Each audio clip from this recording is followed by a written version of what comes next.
Good morning students. आज का हमारा टॉपिक है effect of pressure on adsorption. Clear.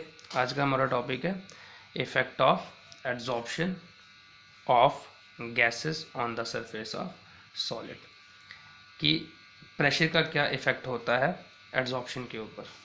Clear. तो इफ़ेक्ट ऑफ प्रेशर आज हमने पढ़ना है। लास्ट वीडियो में हमने पढ़ा था इफ़ेक्ट ऑफ टेम्परेचर। तो आज पढ़ेंगे हम लोग effect of pressure on the adsorption of gases on the surface of solid. तो जनरली जो एड्जॉर्प्शन है गैसेस की on the surface of solid वो इंक्रीज़ होती है with the increase in pressure. ठीक है। तो हम लोग कह सकते हैं कि जनरली जो एड्जॉर्प्शन है गैसेस की, adsorption of gases on the surface of solid, on the surface of solid increases. Generally क्या करती है, इंक्रीज करती है आपकी एड्जॉर्प्शन गैसेस की on the surface of solid with increase in pressure, with increase in pressure. ठीक है। Generally adsorption of gases on the surface of solid increases with increase in pressure. Pressure बढ़ाओगे तो adsorption भी increase होगी। Clear. मतलब extent of adsorption हमारी क्या करती है, इंक्रीज करती है। एक्सटेंट ऑफ एड्जॉर्प्शन मतलब कितनी गैस एड्जॉर्ब हुई है, मतलब extent of adsorption of gases increases with increase in pressure, with increase in pressure at constant temperature। लेकिन टेम्परेचर क्या रहना चाहिए, कांस्टेंट रहना चाहिए, क्योंकि टेम्परेचर बढ़ाने से एड्जॉर्प्शन जो है वो डिक्रीज़ होती है। इसलिए अगर आप प्रेशर को भी बढ़ाते जाओगे, टेम्परेचर भी बढ़ाते जाओगे, तो एड्जॉर्प्शन का रिजल्ट सही से नहीं मिल पाएगा। ठीक है। तो जब आपने एक्सटेंट ऑफ एड्जॉर्प्शन देखना है कि कितनी गैस एड्जॉर्ब हुई है with the increase in pressure, तो टेम्परेचर को क्या रखना पड़ेगा, कांस्टेंट रखना पड़ेगा फॉर एक्यूरेट रिजल्ट, क्योंकि टेम्परेचर बढ़ाने से भी एड्जॉर्प्शन में चेंज आता है। क्लियर। तो जैसे हमने कल ग्राफ बनाया था extent of adsorption and temperature के बीच में, वैसे ही हम लोग ग्राफ बनाते हैं किसके बीच में, extent of adsorption and pressure के बीच में। वहाँ पे बनाया था extent of adsorption and temperature के बीच में एट कांस्टेंट प्रेशर, और यहाँ पे बनाएंगे extent of adsorption and pressure के बीच में एट कांस्टेंट टेम्परेचर। वहाँ पे प्रेशर कांस्टेंट रखा था, यहाँ पर टेम्परेचर कांस्टेंट रखेंगे। ठीक है। किसके बीच में ग्राफ बनाएंगे, extent of adsorption of gases and pressure के बीच में एट कांस्टेंट टेम्परेचर। वहाँ पे इफेक्ट ऑफ टेम्परेचर में क्या बनाया था, extent of adsorption and temperature के बीच में एट कांस्टेंट प्रेशर। ठीक है। तो जो ग्राफ बनता है extent of adsorption and pressure के बीच में एट कांस्टेंट टेम्परेचर पर, उसको हम लोग क्या बोलते हैं, एड्जॉर्प्शन आइसोथर्म। ठीक है। So the graph between extent of adsorption, the graph between extent of adsorption and pressure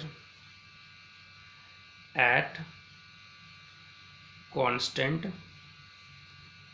temperature, at constant temperature is called as adsorption isotherm. Isotherm मतलब सेम टेम्परेचर, मतलब एड्जॉर्प्शन एट सेम टेम्परेचर।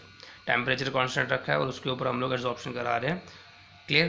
तो extent of adsorption and pressure का जो graph है वो उसको क्या बोला जाता है, एड्जॉर्प्शन आइसोथर्म। मतलब ग्राफ जो बना रहे हैं, जो एड्जॉर्प्शन करा रहे हैं, वो सेम टेम्परेचर पर करा रहे हैं। क्लियर। तो जो ग्राफ वहाँ पे हमें देखने को मिलता है वो कुछ इस तरीके का होता है। क्लियर। जब हम लोग ग्राफ बनाते हैं extent of adsorption and pressure के बीच में एट कांस्टेंट टेम्परेचर, तो कुछ इस तरीके का ग्राफ हमें देखने को मिलता है। ठीक है, हमें कुछ इस तरीके का ग्राफ देखने को मिलता है। अब इस ग्राफ को समझने के लिए हमें अलग अलग तरीके से इस ग्राफ को रीड करना पड़ेगा।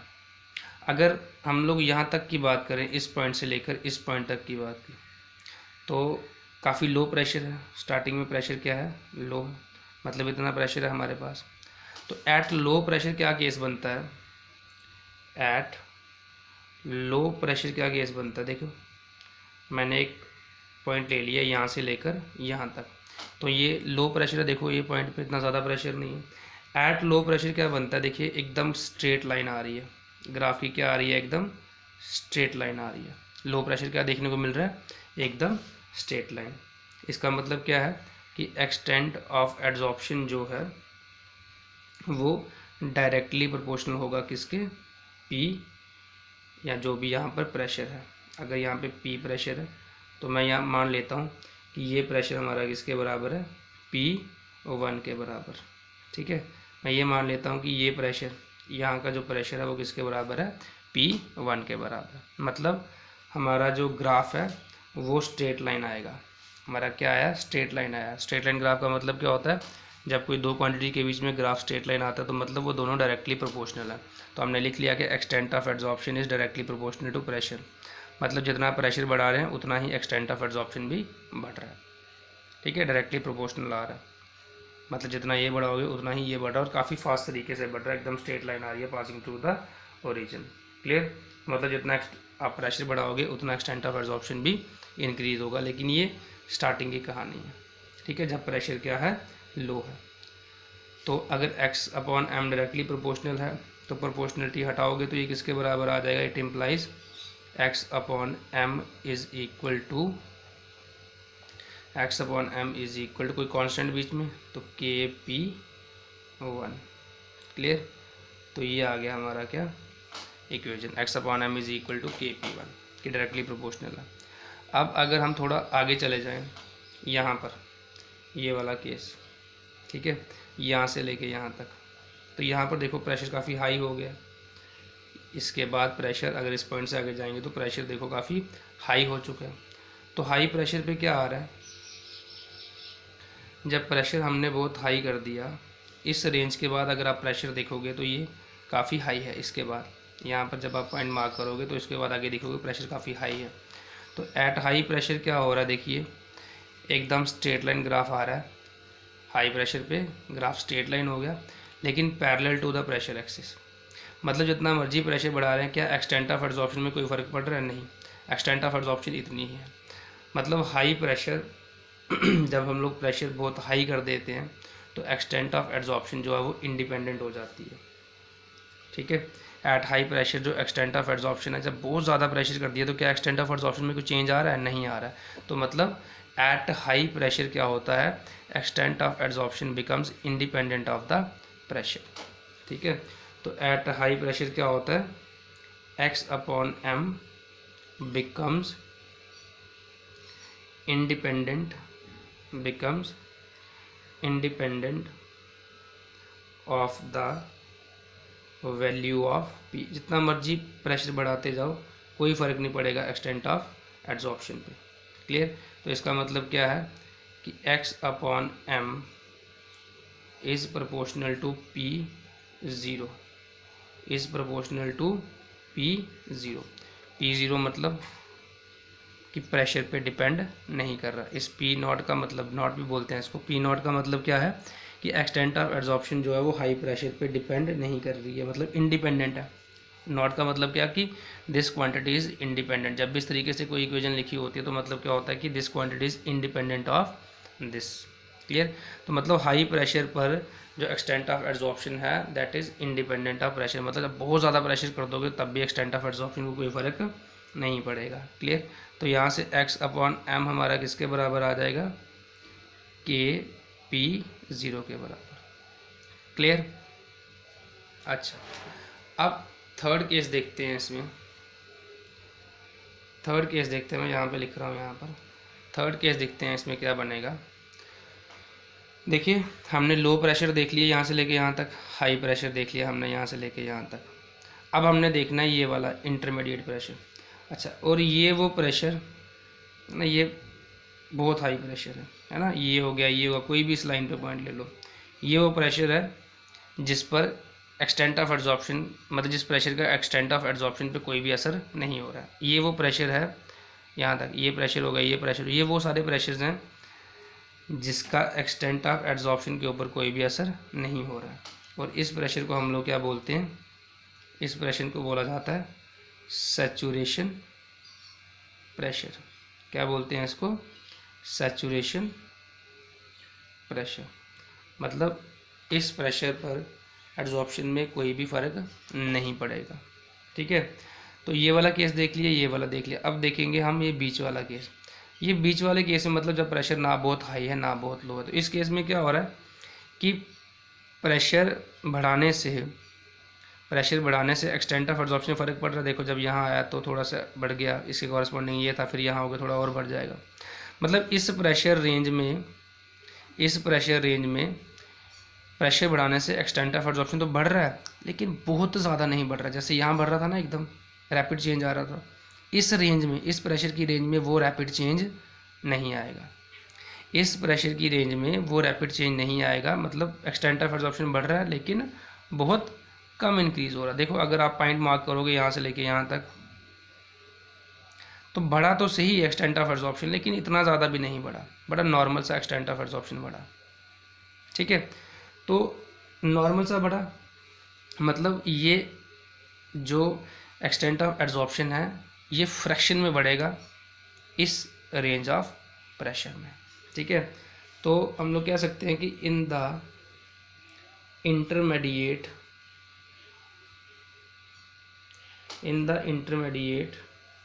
रेंज ऑफ प्रेशर, ठीक है, in the intermediate range of pressure x upon m depends on p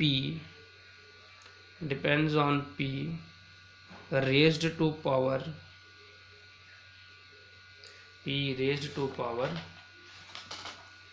between 1 and 0। यहाँ पर हाई प्रेशर में बिल्कुल नहीं बढ़ रहा, 0 है, यहाँ पर बहुत ज़्यादा बढ़ रहा है और उसको हमने 1 के बराबर माना है। ठीक है, तो मतलब जब ना बहुत कम बढ़ रहा है ना बहुत ज़्यादा बढ़ रहा है, मतलब जब एक इंटरमीडिएट रेंज में बढ़ रहा है, इससे कम और इस अगर चेंज से देखा जाए तो इससे कम स्पीड से बढ़ रहा है और इससे ज़्यादा स्पीड से बढ़ रहा है। तो अगर हाई प्रेशर वाला 0 है और लो प्रेशर वाला 1 है, तो इसका मतलब है ये जो वैल्यू लाई करेंगी ये 0 और 1 के बीच में लाई करेंगे। यहाँ पे प्रेशर की पावर्स क्या होंगी, 1 से लेकर 0। मतलब यहाँ पर बड़ा रैपिडली इंक्रीज आया इसलिए हमने P1 मान लिया उसको। ठीक है, यहाँ पर बिल्कुल ही चेंज नहीं आया तो उसको P0 मान लिया कि इंडिपेंडेंट है। अब यहाँ पर देखो इसके जितना चेंज तो नहीं आ रहा है रैपिड, और जैसे यहाँ पे एकदम कांस्टेंट हो गया तो वैसे भी नहीं है, तो मतलब इन दोनों के बीच है। तो अगर एक 0 है तो एक 1 है, तो दोनों के बीच की वैल्यू 1 और 0। मतलब जो एक्सटेंट ऑफ एड्जॉर्प्शन है वो डिपेंड कर रहा है P raise to power between 1 to 0।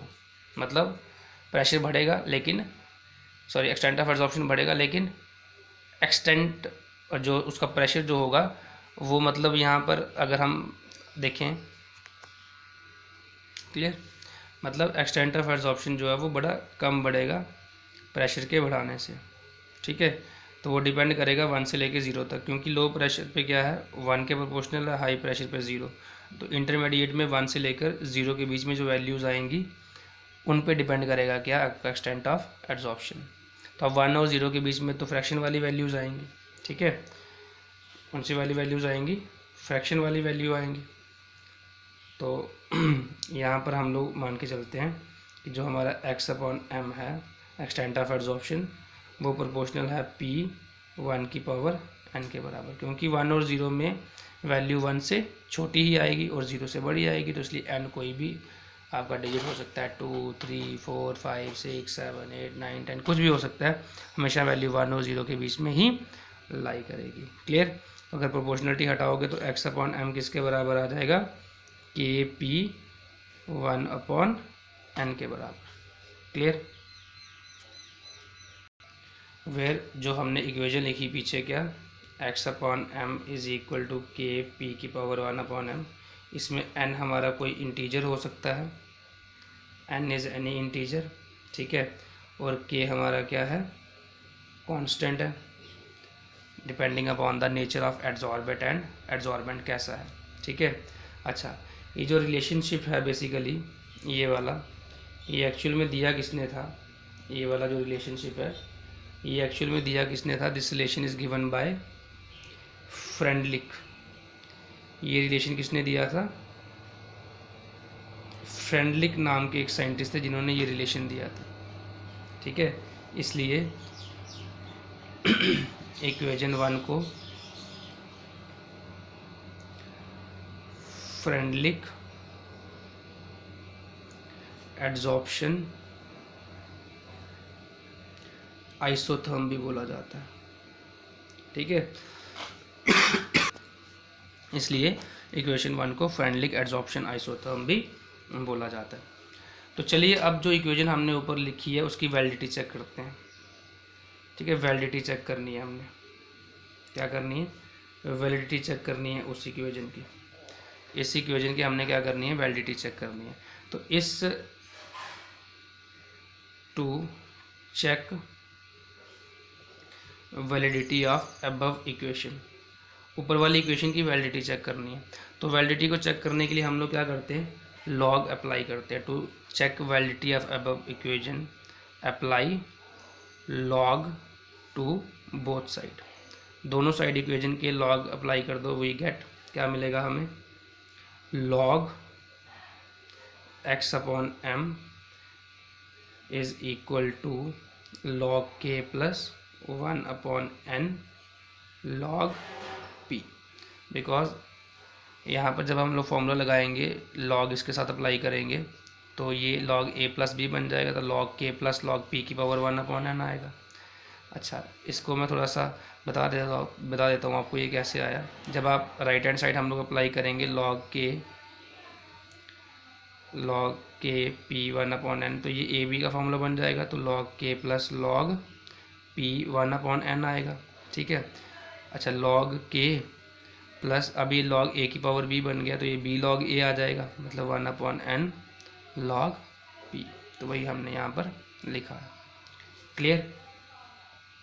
अच्छा, अब हम क्या करते हैं, इस इक्वेशन को अगर ध्यान से देखें तो ये इक्वेशन क्या बन गई, y इज़ इक्वल टू, ठीक है, y इज़ इक्वल टू, इस इक्वेशन को थोड़ा सा रीअरेंज करते हैं, log X upon M is equal to 1 upon N log P plus log K.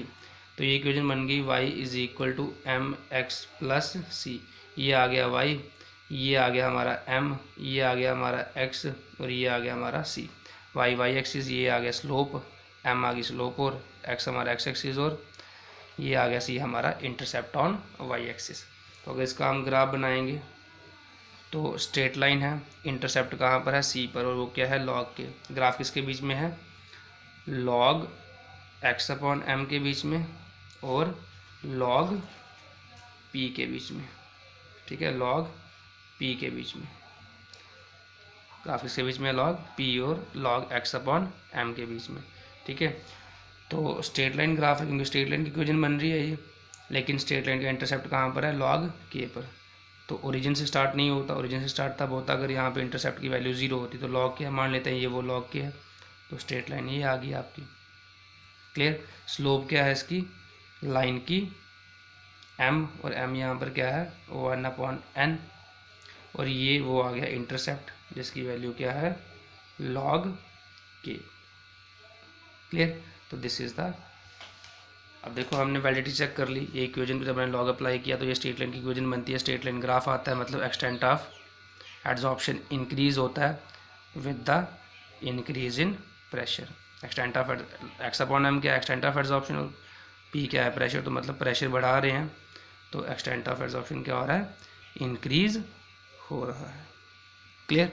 तो this is all about the effect of pressure on adsorption of gases on the surface of solid. Thank you very much.